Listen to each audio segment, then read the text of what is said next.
से श्री मोदी जी की महिमा पूरे भारतवर्ष के अंदर छा करके और इस भारतवर्ष का संकट धीरे धीरे मुक्त होता जा रहा है। मेरे भाइयों, मेरे साथियों, ऐ हिंदुस्तान के नौजवानों, अगर अपनी ताकत को बढ़ाना है तो जितनी भी कमी भारतवर्ष के अंदर है सब कोई जानते हैं, उस कमी को अपनी आवाज के द्वारा उठाओ कि ऐसा अन्याय हो रहा है, ऐसा भ्रष्टाचार हो रहा है, ऐसा घोटाला हो रहा है, ऐसी डकैती हो रही है, ऐसी चोरी हो रही है, जैसे बलात्कार हो रहे हैं।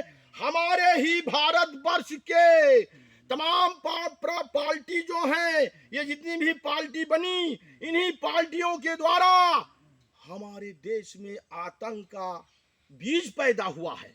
इन्हीं पार्टियों के नेता ये हमारे देश को नहीं समझते हैं, ये अपने देश को देश नहीं समझते हैं। ये पार्टी में किसी तरह से आकर के राजा बनते हैं और सारी संपदा को लूटते हैं।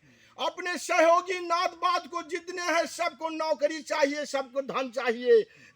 समाज से, प्रांत से, जिला से, तहसील से कहीं भी किसी भी रूप में चाहत नहीं रहती थी। ये जितनी भी लोकल पार्टी आई, दल बदलू वाली पार्टी आई, ये देश से भ्रष्ट हो गई। लेकिन हमारे देश के अंदर तमाम अन्याय का बिया बो दिया है। उस अन्याय को यही भारतीय जनता पार्टी जो है, यही पार्टी मिटा सकती है। किसी दूसरे के बस के बात नहीं है, क्योंकि ये राष्ट्रीय पार्टी है और देश के अंदर हर प्रांत में इसकी शासन होनी चाहिए, इसकी शक्ति होनी चाहिए। जिस तरह से आज श्री मोदी जी की महिमा है, अगर पूरी समाज मोदीमय हो जाए और जिस तरह से 2014 में श्री मोदी जी की महिमा आई, पहला राजा हिंदू राजा आया, वो हिंदू राजा जो हमारे ऊपर सनातन में जुर्म हुआ है उसको देखता है और जो संविधान में लिखा है वो देख रहा है। और ये हमारे भारतवर्ष का जो मुखिया कोई भी बनेगा वो सोचेगा ये देश को महान बनाना है, तो उसके शासन में दूसरा देश या हमारे भारतवर्ष का कोई नेता अन्याय नहीं कर सकता है। और ठीक सुचारू रूप से देश को चलाने वाला आज तक कोई पैदा नहीं हुआ श्री मोदी जैसा।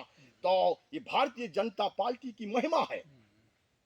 हमारी ऊढ़ की बात मान करके मैं अपने आप को ऊढ़ मानता हूं, मैं कुछ जानता नहीं हूं।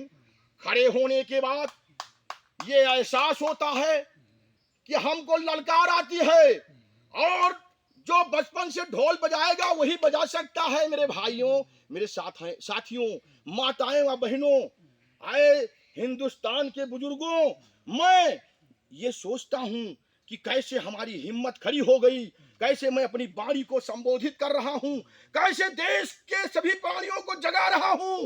ये देश सभी प्राणियों का है। अगर देश के अंदर सभी प्राणी जागरूक हो जाएंगे तो ये देश महान बन करके रहेगा। और इस देश के अंदर जितने भी लोकल पार्टियां आई अब उनको आना नहीं है, जितने भी आतंक आए उनको आना नहीं है, जितने भी भ्रष्टाचारी घोटाली आए, कोई भी अन्याय का शब्द आया और अन्याय का शब्द ये हिंदुस्तान के अंदर करने वाला, उसको सोचना पड़ेगा। वो खानदान तक सोचेगा कि अब अन्याय करने पर मिट जाएगा, वो उसका खानदान मिट जाएगा, उसका सारा पूरा जितने भी हिलने वाले सहयोगी हैं वे मिट जाएंगे। तो लिहाजा देश को महान बनाना है, अपनी गुलामी के तारीख को देखना है। और हमारी गुलामी की तारीख बिल्कुल फर्स्ट क्लास आंधी की तरह दिखाई दे रही है। और वो आंधी का शब्द पढ़ने के बाद कोई भी हिंदुस्तानी अपने आप को ये नहीं समझेगा कि मैं हिंदुस्तानी हूं। बताइए, ब्रिटिश शासन कितने राज हुए, हम लोग कितने गुलामों से गुलाम, हमारा देश के संकट में कैसे उबरा।